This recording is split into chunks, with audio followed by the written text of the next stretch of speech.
はい、皆さんこんにちは。本日はですね、子供に死を与えるのは100%親であるという、そういうお話をしていきたいと思います。いきなり何を言い出すんやっていう話かもしれないんですけども。よく、よくというか、1年に1回ぐらいというか、そうですね、何か悲惨な事故だったり、事件とかだったりで、うーんと、テレビのニュースとかで、子供を亡くして泣いている親の人がいて、その事件の結果、まこの取材するのもどうかとは思うんですけども、その親、例えば、病気で子供を亡くした親だったり、事件で子供を亡くした親っていうものをマスコミが取材して、で、その怒りをぶつけるというか、その、子供を失ったことへの悲しみ、怒りっていうのを、裁判とかで、思いをぶつける、裁判することにしたり、メディアの取材を受けることによって、自分たちの思いを社会に、伝える、ぶつける、自分たちの怒りや悲しみっていうものを伝えるっていうことを、現象というか、を1年に1回ぐらいは見ると思うんですよね、皆さん。僕も小さい頃そういうものを見て、親の人はかわいそうだし、子供にとっては、自分が小さければ小さいほど、なんていうんですかね、同じ年代の子が、殺されちゃったとか、事故で亡くなったとか、その、病気を持っていて早死にしたとか、そういう面もあって、同情というか、うーん、悲しい出来事だなっていうふうに思うことが多々あったんですけども、大人になってみてというか、自分がより子供の、10歳にも満たない時期とかと比べて、より物事を深く考える能力がついてきた時に、ふとこういうことを見たり、振り返ったりすると、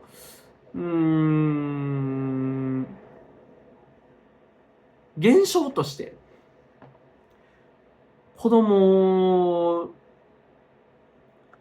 マスコミだってこの世の中っていうのは、この子供の死の原因になったものが子供の命を奪ったっていう、奪ったというか、奪っただったりとか死を与えたっていう、表現をするんですよ。あたかも子供の死の原因になった人、病気、事件、事故が、子供に死を与えた、子供に死を授けたみたいな、扱い方をするんですけども、よくよく現象として、人間に、各個体個体にとっての死とは何か、生きるとは何か、死ぬとは何かっていうことを深く考えていったときに、死を与えているのは、何か死の原因になる事件や事故、病気ではなくて、自分のことを産んだ親であるっていうふうに言えるんじゃないかと思って。言えるというか、そうだっていうことが言えるので、この動画を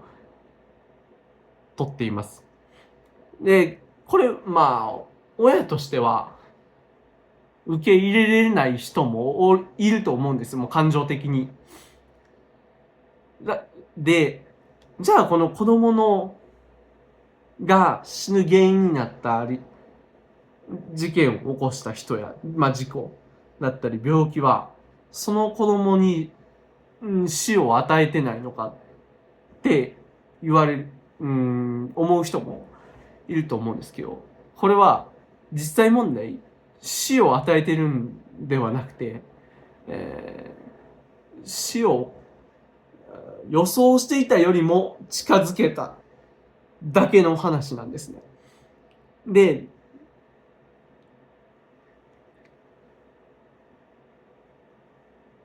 つまりはどういうことかっていうと、この親が生まれた時に、人間っていうのはポジティブなところしか見ないですから、子供に生を授けたとしか表現をしないんですよ。で、人生っていう漢字、人に生きるっていう漢字見てもそうですけども、人が生きるのが人生だっていうふうにとって、子供に生を預けた。人生っていう漢字も、人が生きるっていう、生っていう、人間にとってはポジティブな面しかフォーカスしないんですけども、実は、親っていうのが子供に生を授けた、生を与えたら、同時にそれはもうすでに死ぬことは、その生を与えられた時点で、確定しているわけですよね。で、つまり親は子供に生を与えるとともに死を与えてるんですよ。つまり出産っていうのは、生まれるっていう、出産だったり人生とか、いろいろそういう人生に関したり、誕生に関したりする、時に思い描く文字だったり、その連想する言葉、言葉だったり、イメージっていうのは、ポジティブなことしかない。ごく一般に言うと、ポジティブなことが多いとは思うんですよ。漢字にも、生きるっていう字が、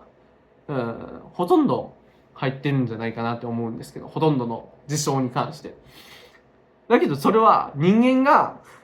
ポジティブなところにフォーカスしてるだけであって、多くの人が。本当はもう広い視野で見て、広い視野で正しく観測すると、本当は親っていうのは子供に生を与えると同時に死もそこで確約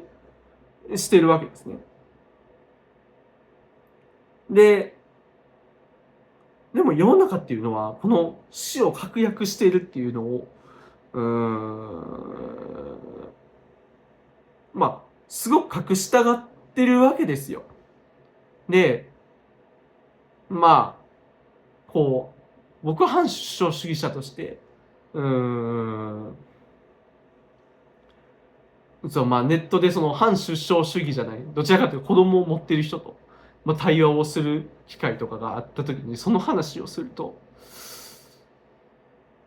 そこに気づかずに子供を産んでる人がほとんどではあるんですよ。で、いろいろ対話を重ねていって、僕がこの話をすると、例えばある人は、全生物が、絶対死ぬっていうこの条件にかこつけて、そういう風な話をするのはずるいっていう、いう風なことを言うんですけど、それに対して僕が、その条件を分かった上で、あなたは産んだんですよね。つまりそれはあなたが子供に、生を与えると同時に死ぬことも確約したんですよね。さあ、あなたの決断によって、そういうフィールド、そういう条件の世界に、あなたは子供を引き出した、引き連れてきたんですよねっていうと、その人は、まそれ以上何も言えなくなったというか、なんていうかな。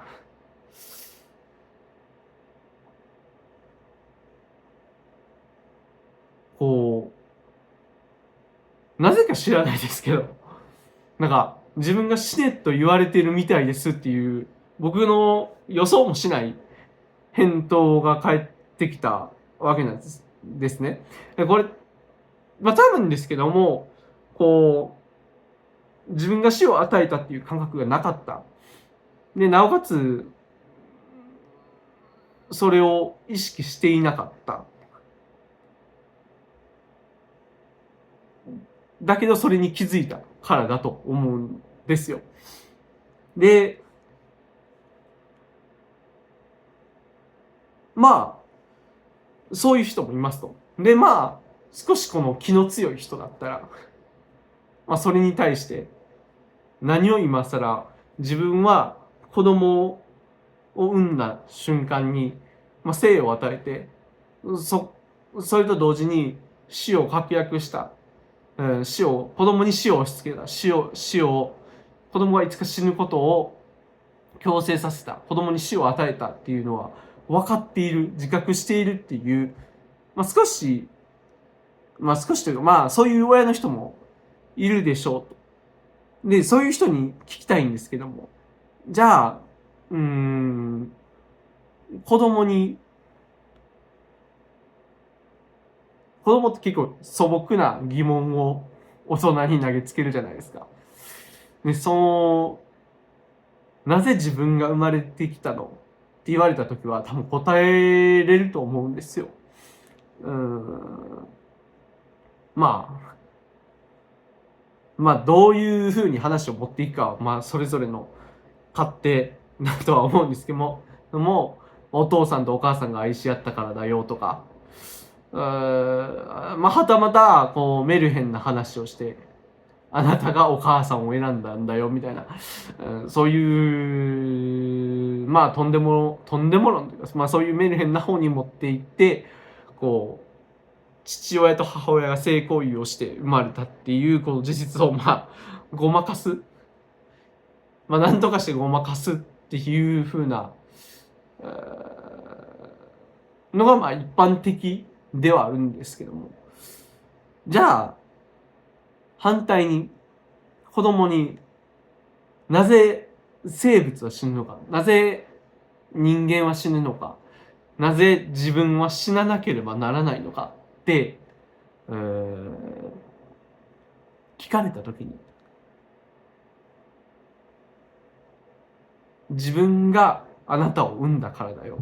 お父さんとお母さんがあなたを作ったからだよっていうふうに言える人っているんですかね。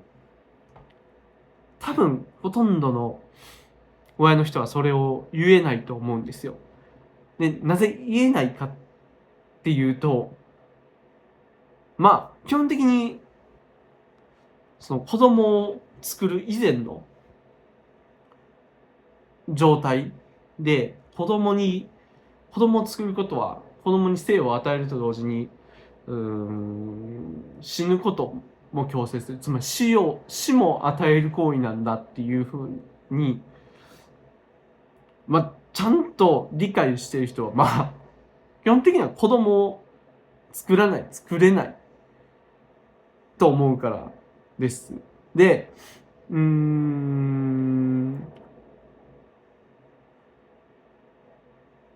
で、現象として子供に死を与えるっていうこの事実を理解した大人がもし、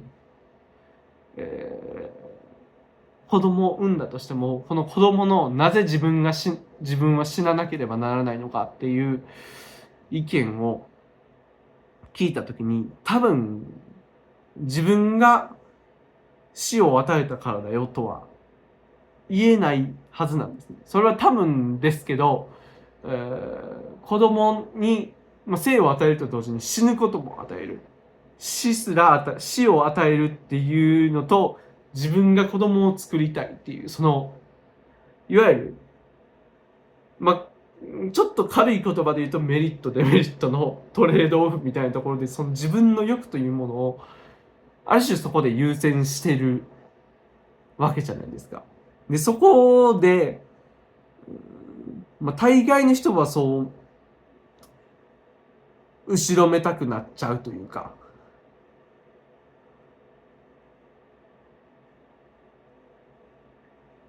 子供を育てていくにあたって自分はいい親だ、自分はいい父親だ、自分はいい母親だっていう自分を持ち上げる、っていう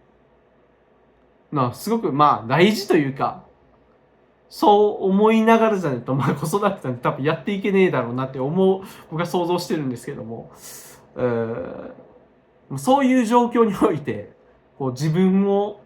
下げる、その自分のこの欲を優先した自分の欲深さ、何かのデメリット、誰かに対する害を無視してでも自分の欲を優先したっていう、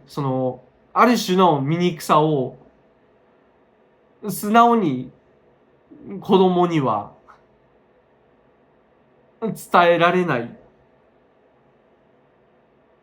んじゃないかなと思います。で、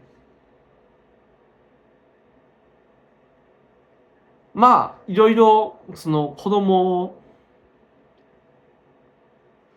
こういう生命の倫理の話をしていくときに、人間ってこういう性行為だったり、子供を作る、子供を産む、もしくは誰かが死ぬ、誰かの死を管理するみたいな、そういうセンシティブなところ、いろんな意味でセンシティブな状況のことについての議論っていうのは、結構ぼやかしがちというか、あやふやにしたまま理論を進めがち。そういう自分センシティブすぎて、あやふやにしている物事を深く噛み砕こうとしないというか、深く観察しようとしない。それを現象を一つ一つ見極めて、これはどういうことなのかっていうのを理解して世の中に広めようとしないっていう性質は、これは人間にはあると思うんですよ。できるだけブラックボックスにしておこうみたいな、そういうところがあるがゆえに、こういう反出生主義の話とかをすると、いわゆる反出生主義っていうのは、人は生まれるのはどういうことかだったり、生まれるっていう現象はどういったことで、どういったことであるがゆえに無っていうことは倫理的にどうなのか、これと他のことって照らし合わせてみて倫理的におかしいんじゃないかっていう、ことを言う人たちですけども、それに対してのその反論が、どうしても普段ブラックボックス化してる、社会の中でブラックボックス化しているものを常に観察し続けている人、奥深く見ようとしている人とそうじゃない人というところで、議論のレベルというか、普段なんて言うんですかね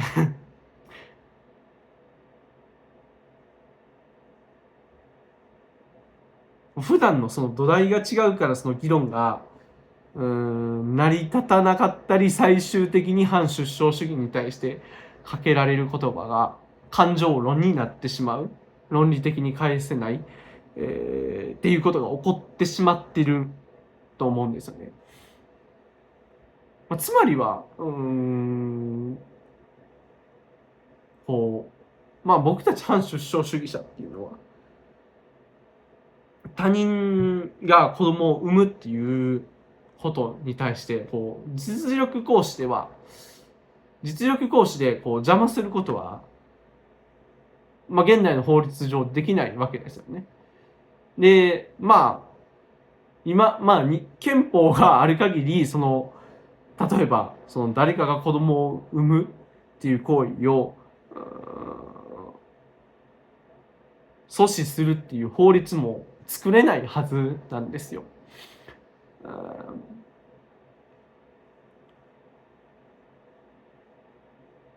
で、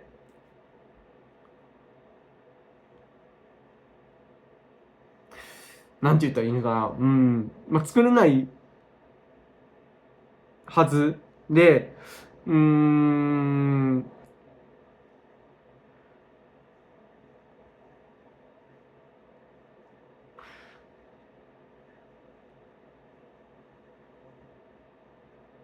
つまりは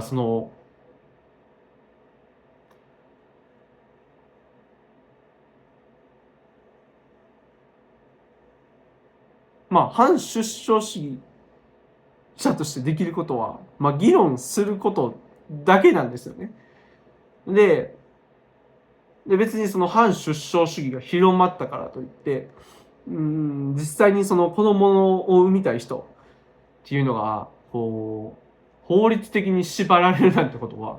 まあ、あるはずがないわけですよ。産みたい人は、その産みたい人の、まあ、権利は、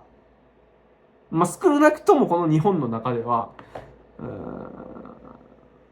守られるわけですよね。だったら、こう、動画の冒頭でも言った通り、現象としては、こう子供を産むっていう行為は、子供に生を与えるとともに死を確定させてる。親っていうのは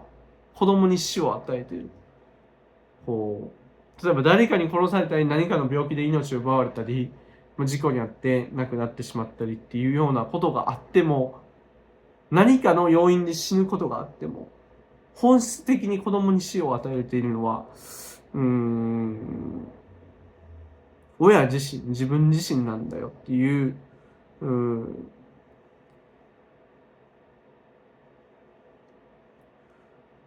そういう自覚を、持つべきというか、まあ、なかなか難しいとは思うんですけども、一見そう聞こえ上というか感覚的にはすごくひどいことをしている人だ。まあもちろんその死を与えるっていう行為は人間の歴史上あまりしちゃいけないことっていうふうにとらわれてきてますから、現状、現象として子供に死を与えているよねって言われると、そういう否定したくなる人とかはたくさんいると思うんですけども。だけどそれは事実ではあるんで、こう、そういう、ある意味今までこの人類の中でこのブラックボックスとして扱われてきた、そういう、まあ、生命に関する倫理だったり、その考え方だったり、その現象を見つめてみようっていうことを、もう少し取り組むというか、考える時間っていうものを、まあ、作ってもいいんじゃないかなっていうふうに、まあそう思って、いきなりそう、なんていうんですかね、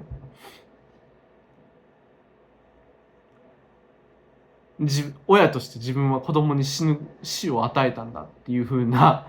実感性なんていうことは言わないんですけども、だけど、事実としてはそうだし、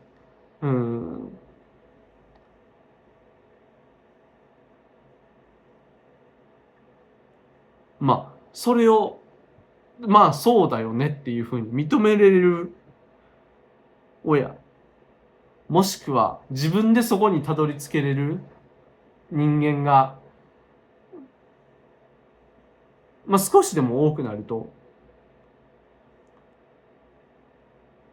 人類の、レベルが上がるというか、今現状反出生主義に対する合理的な反論っていうものは、できない状態ではあると思うんです。それに対して何かもしかしたら出生主義の人が反出生主義に対して何か合理的な反論ができるようになるかもしれない。そういうところをもう少し、ちゃんと自分たちが今まで見過ごしてきたこのブラックボックスの中身を紐解いていって、こう事実を受け入れる、事実を観測して事実を受け入れるっていう、習慣をつけるというか、そういう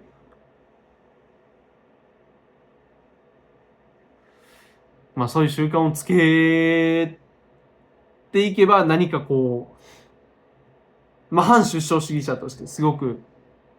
こう反出生主義に対する何かこうおって思えるようなこの意見っていうものを待ってますので、これから先、自分がいつか死ぬまでになんかそういう、意見に出会えたらいいな。そういう意見に出会うためにはこう出生主義だって反出生主義じゃない人、それは反出生主義も含めてかもしれないですけど、よりこう今まで社会で、タブーとされてきた、詳しくは見ない、あやふやな感じで扱われてきた物事に対してこう深く、そういうことを深掘っていく、よりこう社会の今まで築き上げてきた価値観に振り回されない、今まで作り上げてきた価値観っていうのはその昔の人がある種作り上げた価値観なんで、今の現代と比べるともちろんそれは科学的な根拠だったりっていうのは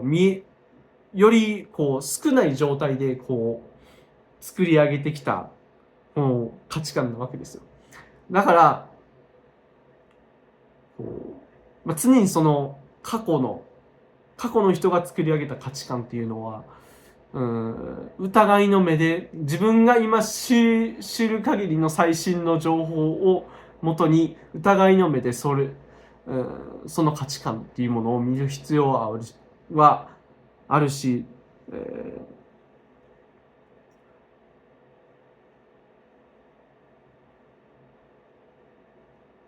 そうです。とにかく、何か、こう、反出生主義じゃない人が、ちゃんとこの、社会で、タブーとされてきたものをしっかりこう観察することによって、何かこう、一つでも二つでも、反出生主義に対する、合理的な返答だったり、もしくは、その反出生主義に対する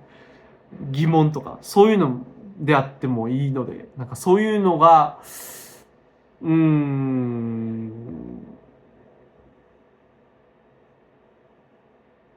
ういうものを、そういう返答ができるように、その、出生主義の人たちは、今まで自分がごまかしてきたものを一回ちゃんと観察して、それを紐解いていくっていうことが必要なんじゃないかなというふうに、そういうふうに思います。はい。最後までご視聴いただきありがとうございました。